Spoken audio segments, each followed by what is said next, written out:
Each of us has a unique career story to tell. For some, these fly high like rocket launches. For others, they're more like the game of chutes and ladders, with advances and setbacks along the way. Either way, we learn countless lessons from these experiences. And that's what we put into the spotlight here at Career Sessions Career Lessons. Join discussions featuring a variety of guests sharing their stories of ups and downs, as well as the secrets of their success and what drives them to continue moving forward. We break down the tools and resources that will help you establish your dream career and realize your professional goals. Here's your host, J.R. Lowry.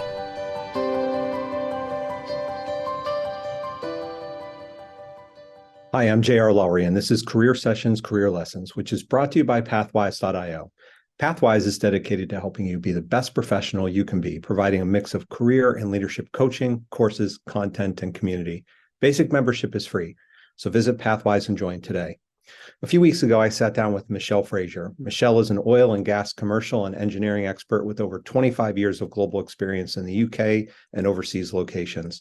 For the last 15 years, she has traveled the world managing large-scale projects globally for organizations like Novatech, Total, Yamal, PDNMS, CNR International, and ConocoPhillips, with hands-on experience across multinational onshore and offshore locations in the field of plant operations, troubleshooting, and optimization techniques. Michelle has bachelor's and master's degrees in engineering and an MBA from Scotland's Robert Gordon University, and she lives in the UK. Michelle, welcome. Thanks for joining me on the show today. Yeah, thank you for having me, actually. Yeah, absolutely. So let's start with the work you're doing today. I think it's kind of a mix of consulting projects. I gave a brief description in the intro, but fill us in on the kinds of projects that you take on. I take on a lot of different projects, varying from, there are quite a lot, big projects that I've been doing lately. Several managing maybe 5 to 10 million pounds on projects that are worth a couple of billion pounds. So quite a lot of big projects. I have worked in LNG, oil and gas, a bit of renewables. So I've worked in all areas of the oil and gas industry and the energy sector. You got your bachelor's degree in electrical engineering. How did you end up in the oil and gas industry? It was quite by accident.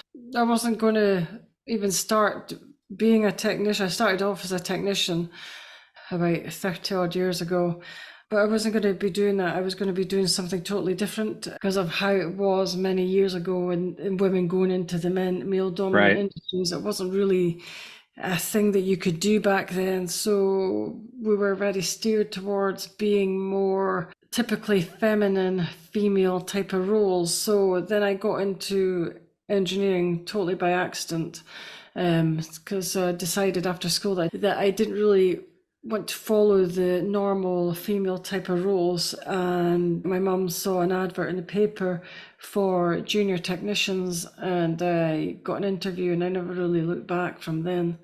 Being in Aberdeen, I worked in Aberdeen for quite a while. So being in Aberdeen is a predominantly energy sector town. So it was just natural to go into the oil and gas industry from then. Do you tend to focus more on upstream projects where the focus is on exploration and production, or more on downstream projects where it's about refining? I have done both. I have worked in one of the biggest oil refineries that it was at the time, over in Shetland. I used to run their metering system for there. So, but it's mostly now it's upstream. And I would imagine that you've been all over the place, given that oil exploration tends to happen in the far corners of the world. Yeah, I've traveled quite a lot. I used to work in Aberdeen, and then I've worked in Scandinavia. I've worked in the Middle East. I've worked in Malaysia and all over Europe as well. I noticed that you speak Norwegian. Did you learn that on the job, or did you speak Norwegian before you started working up there? Yeah, no, I learned it on the job because I was there for the longest. I think I was there for about 5 years. So what's a typical project look like for you? You know, who's bringing you in if you're in a consulting capacity? How do you interact with your clients on a day-to-day basis?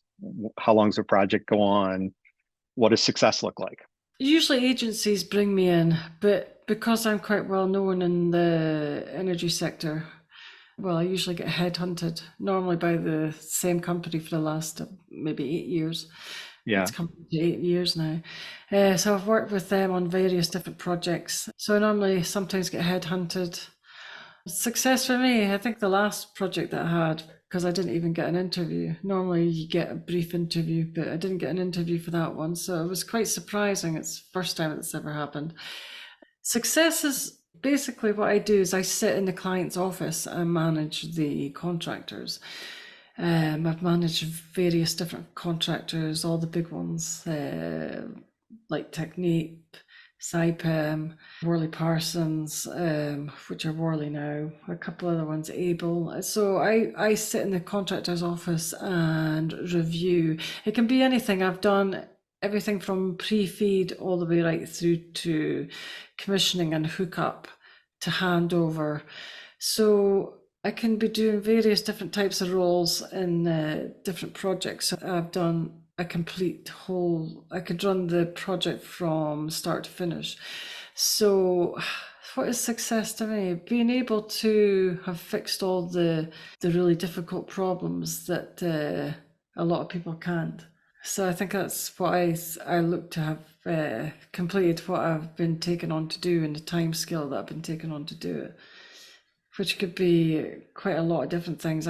This project that I was just finishing now, I was able to work on cybersecurity, which is one of the first times that I've done that as well, which is a major thing now in the whole of the oil industry.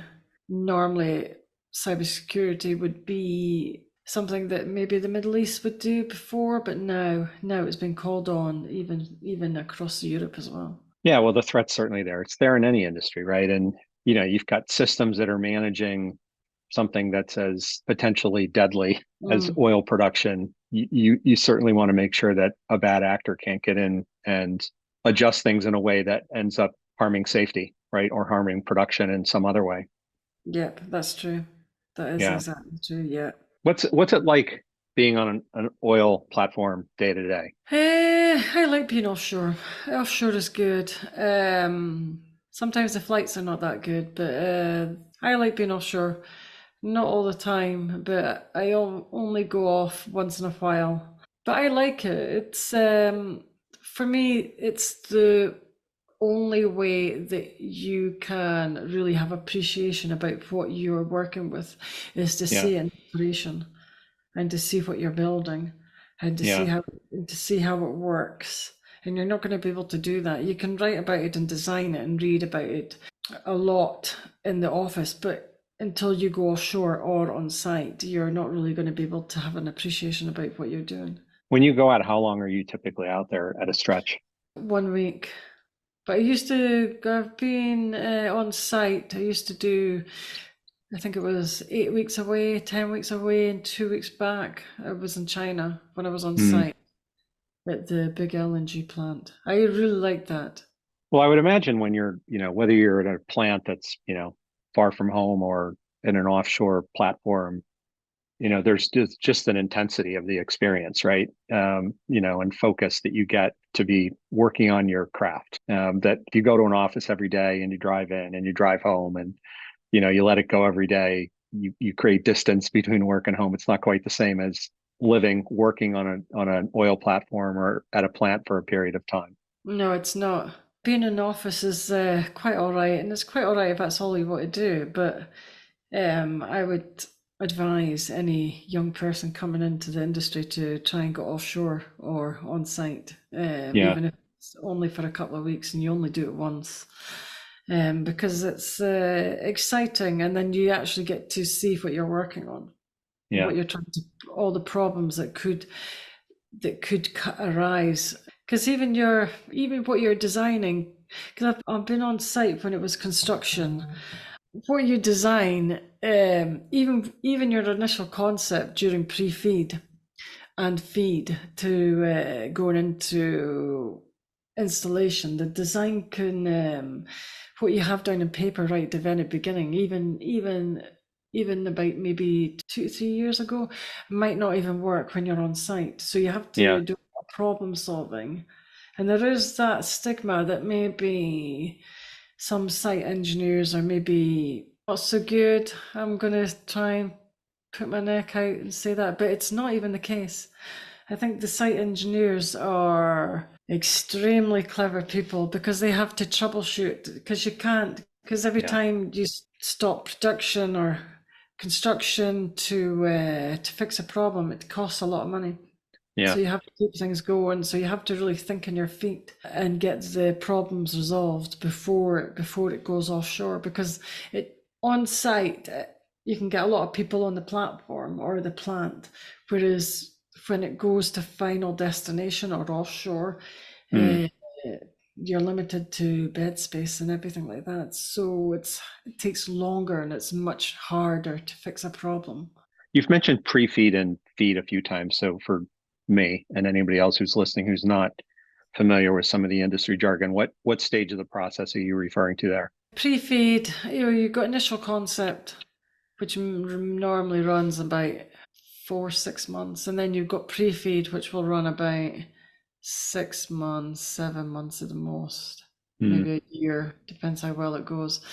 Pre-feed is when you take the initial concept and you develop it further to a cost, I think it's, and then you've got feed, which is where you develop the design a lot more, and then you go into detailed design, and then it's construction, and then it's pre-commissioning, commissioning, and then I think it's mechanical completion, and then there's a lot of different stages and projects till you get till handover. Handover meaning when production starts? No, handing over the systems, so to make sure that the systems actually work as they're supposed to. That's what I was doing in this last project. When I was working on the ICSS system, which is the integrated control and safety system for the platform. But then I was also handing over the RCCR, which is a remote control room. What are some of the ways that you specifically help to improve safety and operations? I mean, that's got to be paramount. It is. Well, you've obviously got your ICSS system that controls a lot of the platform safety. It's quite a crucial system. Then you've got your obviously your fire and gas, your cybersecurity, your ESD, your emergency shutdown system, so PSD. So you've got a lot of these systems going on in the background to keep everything safe. I mean, I would imagine there's parts of this that are well developed and kind of industry standard, and parts of this that are very specific to the site, what you're pulling out of the ground, other things as well. Is that the case, or is it mostly pretty standard at this point? It's mostly pretty standard what you're pulling out of the ground, whether it's oil or whether it's gas. But the systems to keep everything safe, like your cybersecurity, your ICSS system, it's developing all the time. Technology is developing all the time, because typically an ICSS system will only last you maybe about 5 to 10 years before it becomes obsolete. Yeah, and at that point you would want to put in something new, just to make sure you've got the latest and greatest available. Yeah, because even they'll stop making parts after about maybe 5 years at the most. Yeah. There's obviously a lot of focus about environmental sustainability. How does that factor into the kinds of things that you do? It is a big issue, the sustainability. Although some people say that oil, they don't think the oil industry is going to be sustainable, but there is a clear focus all over the oil industry about sustainability and net zero, trying to work on that. But it's not really going to happen overnight. I don't think that there's going to be a magic switch that's going to turn it off in maybe about 5 to 10 years. I don't think you're still going to need the oil industry going forward. I would think so.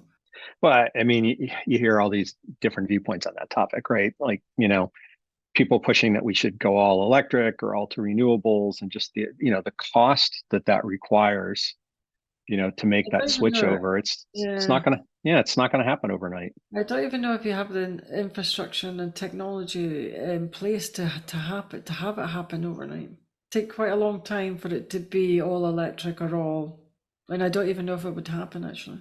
It will at some point, I imagine, but not probably for a really long time. And that's, hence the challenge I think that a lot of people feel Yeah, I with think so. respect to environmental impact. You mentioned at the outset, just being hesitant to go into a male dominated industry.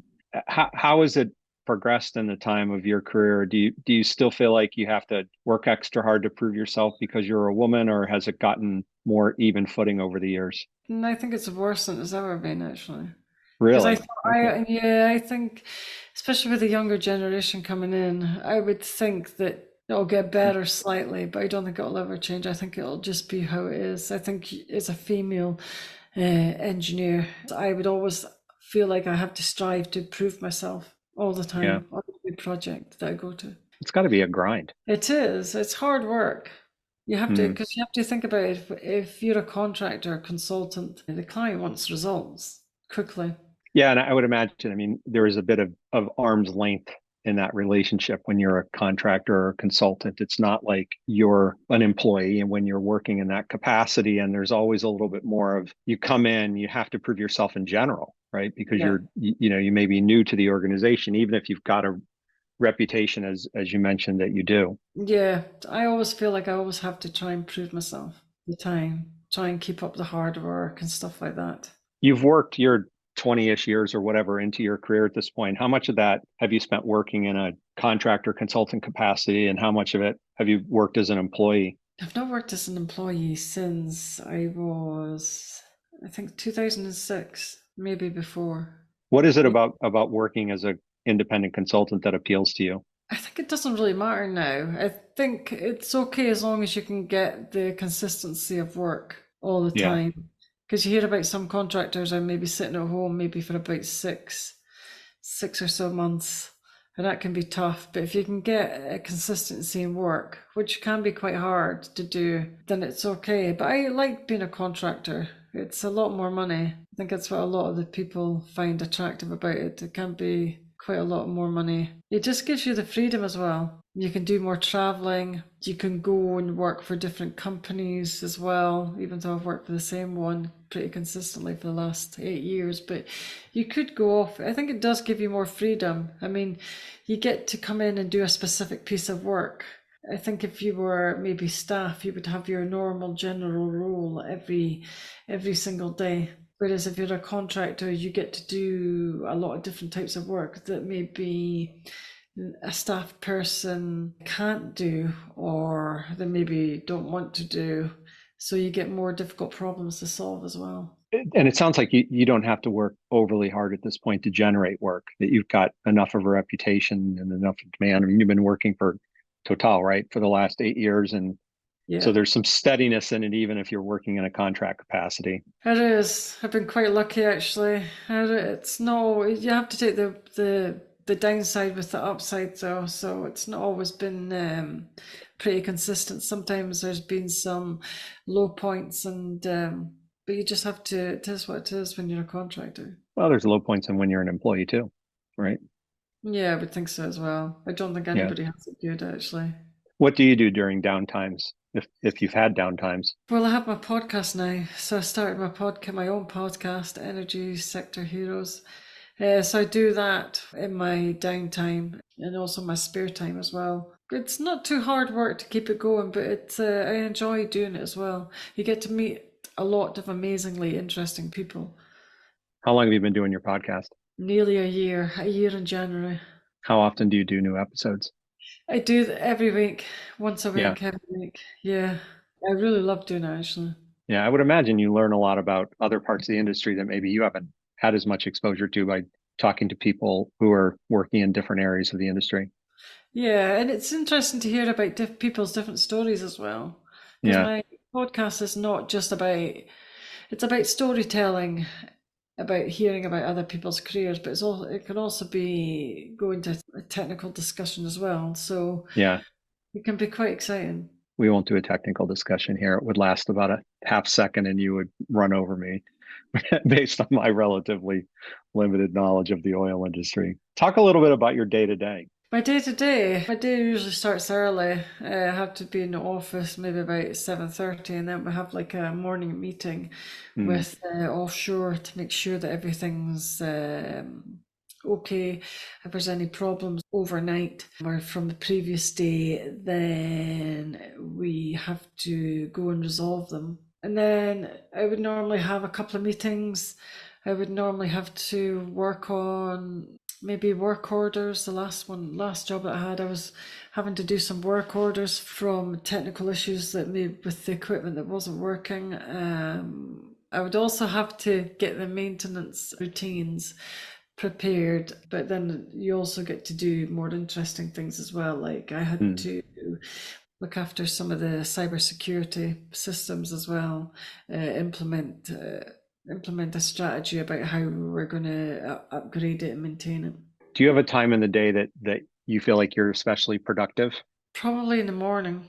But it sounds like you kind of get thrown right into those morning meetings, so you don't necessarily have that time for yourself. No, that's why I like to get in quite early. How do you like to start your day? What do you like to do to get yourself ready for the day? I usually walk to work. So I live and try and get an apartment quite close to work so I can just walk to work. How do you deal with, this is a high stakes industry, right? High stakes environment. How do you deal with the pressures that come with the role? I like the pressure.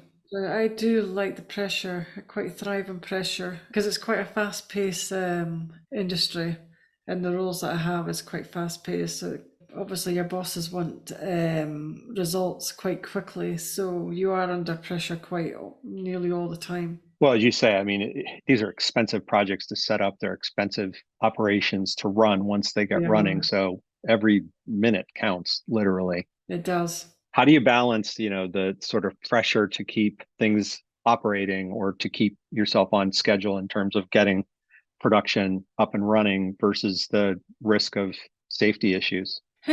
Safety always comes first because you have to realize that the men and females that are offshore have families to go home to. So for Yep. me, safety is quite an important issue. You obviously have to work to the standards. We have like standards and procedures that you have to adhere to make sure that you're not compromising safety issues when you're doing your day-to-day work. Does the industry do a good job of encouraging people to speak up and voice concerns, or do you still find that there are certain situations where people are afraid to raise those kind of safety No, concerns or whatever kind of concerns? no, it's not how it used to be. And many years before, maybe going back, maybe about 20 years anyway, it was like that. Yeah. People may not have might have been frowned on upon raising safety issues, but it's not even like that now. It's more open. I think it's more welcomed if you're finding. I mean, you're actually rewarded actually now if you find Yeah. any major issues. So it's not even Re- like it was before. So it's moved a lot further ahead in that instance. Safety is always at the forefront. How do you keep boundaries, set up between sort of work and personal life so that you have a good balance? It's quite hard. It was quite hard before because if you're away, a Yeah. lot of the people hang about together, and I do hang about with them. I do go out with them quite a lot. But since I started my podcast, I think it's I've had other things to concentrate on, which I find a lot beneficial to myself. You mean just in terms of doing your podcast or other things besides the podcast? I do a lot of exercise as well, but you can't always, for me, you can't always be working together, out together. It is Yeah. nice, but not all the time. Yeah, I think it's when you're off and you're working on those projects and you're someplace away from home and everybody's away from home, it is a fairly full-on experience, right? And Yeah, those can go well or not well depending on the dynamics of the team, and I there's think so. often pressure for everybody to be together, and so I would imagine that that's hard at times. Yeah, it is, but I'm quite lucky that I've got a lot of outside activities that I do. Although we do go out together quite a lot as well. You spend a lot of time working in a setting that's very different from a traditional office. How's that shaped your view of what leadership is? A good leader should be approachable with effective communication and empathy. For me, I Yeah. think so. Being able to help the people offshore and on site. If they need any help, you would need to make yourself available to them. Well, it goes back to what we were talking about a minute ago, just, in terms of creating an environment where people can feel heard, right? As a leader, it's especially important in those kind of high stakes situations that, you have a sense of being even keeled, not overreacting to a piece of news, all of those things that in an office setting where it really isn't a life and death situation, you could probably get away a little bit more with, I'll say, some bad behavior as a leader, but bad behavior in a leader in a high stakes situation where safety is paramount can get people killed or hurt if the leader's not really in the right mental space, right? I think as a leader, you would have to, everybody's got problems in the background, but I think you need to try and not bring that to work. It is easier said than done. I don't know, it depends how you define a bad leader. There's different styles of leadership, and maybe my style of management and leadership might be different to someone else's, but then I wouldn't say that would be mine's is the right way and theirs is the wrong way. I think everybody has different ways of working. How would you describe your own leadership style? I would say that I would have, hopefully I would have a lot of empathy, and that I was approachable. I would be able to listen and help people try and resolve problems as quickly as they could. Is there anybody that you think of as a leader that you've particularly admired, either, somebody that you've worked with or somebody perhaps more from a distance? There's a couple of people. One would be one of my previous bosses, who was Bruno Piquet.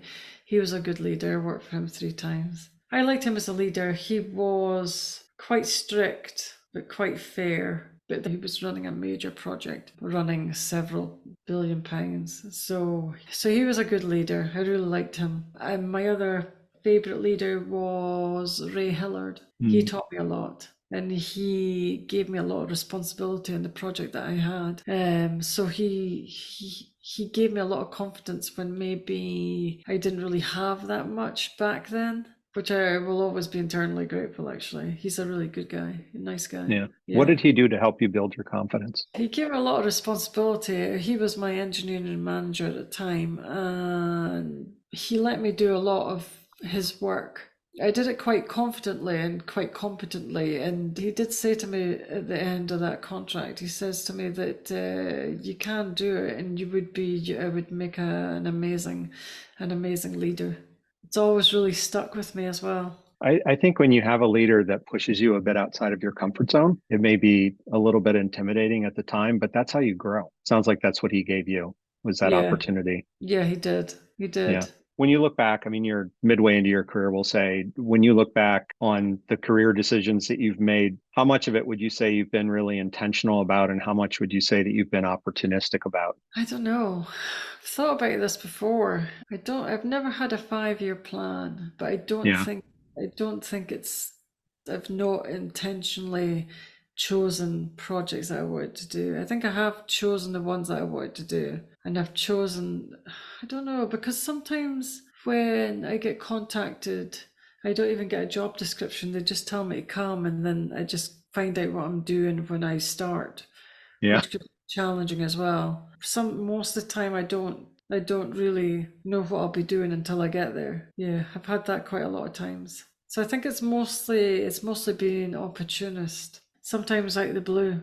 Sounds like it, but it also sounds like you go back to your point about confidence. To go into a situation where you're not even exactly sure what you're going to be doing, right? Or perhaps what success really means in that project, you've got to be confident in your ability to come in, figure it out, get the job done. It is. I always worry before I start something, a new contract. Am I going to be able to do it? What am I going to be doing? Are they going to think I'm going to be doing a good job? Everybody thinks that. Even 30 years on, I still get that. It's like a nervous energy, because everything works out in the end, and you're just worrying about nothing. Well, it's there's that difference between excitement, which has more of a positive connotation, and anxiety, which has more of a negative connotation, but they're both sort of nervous energy in one form or the other. I know. Sounds like you've kind of figured out how to channel that into excitement rather than anxiety. Yeah, because I've been used to doing it, because I've been doing that for quite a while now.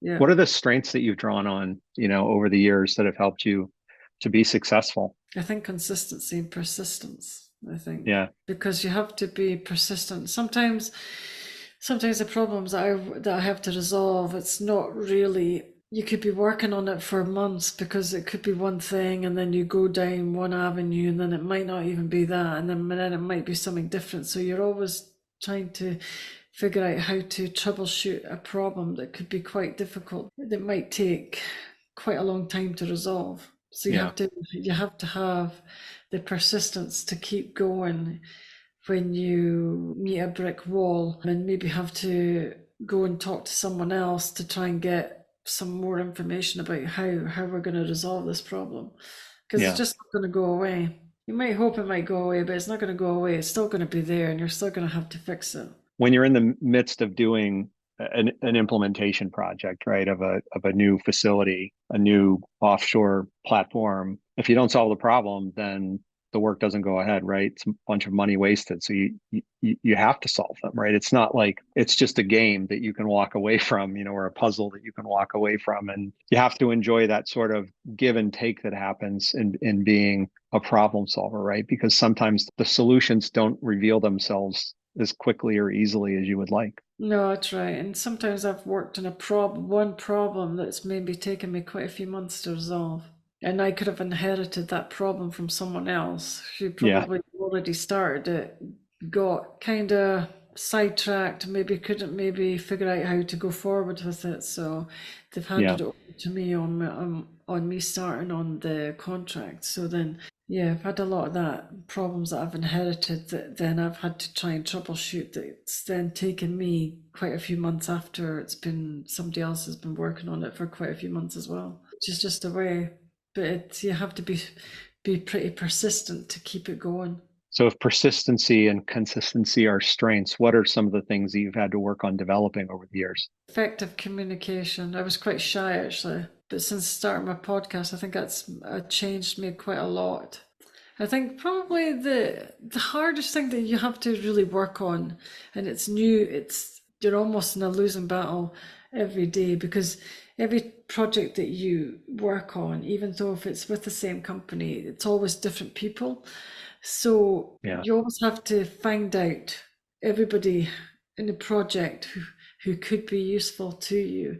You have to find out who they are, what their name is, how you contact them and stuff like that, because they could save you a lot of time. So you would have to have quite good investigation skills and probably good communication skills to drive a problem forward. Yeah, when you're constantly stepping into a new situation with new people and trying to figure out what's been done, what hasn't been done, what's been thought about, what hasn't been thought about, where do I pick this up and push forward? That's a skill in and of itself. Yeah, you can almost say if you're a contractor, well, you're starting a new job in a new company every 1 or 2 years, which is stressful enough because some people don't change jobs maybe 7 years, and you're doing it quite consistently. So it could be stressful enough doing that. And then you're having to learn all these new people. And what's been a big challenge that you faced along the way, and how did you work to overcome it? I think the biggest challenge I've had to face is being accepted by the males in the industry, I would say. But you have to work really hard to prove yourself. I think I've had to work really hard to prove yourself. As I said earlier, it's got to be frustrating, right? You sort of wish it was an even playing field, and you probably watch your male colleagues not having to work that hard to establish credibility, and that can't feel fair. But it is what it is. You just have to accept it. I don't think it's going to change anytime soon. I hope it does, but I don't think it will. And realistically, no. What do you wish somebody had told you at the beginning of your career that you know now? Yeah, worry less. I hear that a lot. Worry less, because it's never going to happen. Only worry about it when it happens. I wish if I could change anything, I wish I would worry less. Any final advice you want to offer our audience listening today? I think come into the energy sector, even if it is an engineer, or maybe not as an engineer, it's an exciting place to be, full of challenges and opportunities. Well, we need the industry. We need the industry, yes. It's essential to our day-to-day functioning as a society. So, we need people going to it. We need people bringing new ideas to it. So that was part of my reason for wanting to interview you today, was, just to kind of bring it to the forefront because it's an important part of our economy. Yes, it is. And I wholeheartedly agree with that as well. I don't think it's going to be going away overnight. No, Anytime no, soon. definitely not. Well, thanks for doing this today. I appreciate your time. I know. Thank you for having me. I really appreciate it. I have had a lot of fun as well. Well, have a good rest of your day. Yeah, you too. Bye-bye. I'd like to thank Michelle for joining me to cover her work as an oil and gas engineer and some of the lessons that she's learned thus far in her career. If you'd like to make the most of your career, visit pathwise.io and become a member. Basic membership is free. You can also sign up on the website for the Pathwise newsletter. Follow us on LinkedIn, Facebook, YouTube, Instagram, and TikTok. Thanks. Have a great day. Thank you for listening to Career Sessions, Career Lessons. We hope the nuggets of wisdom shared today help guide your path to the successful career of your dreams.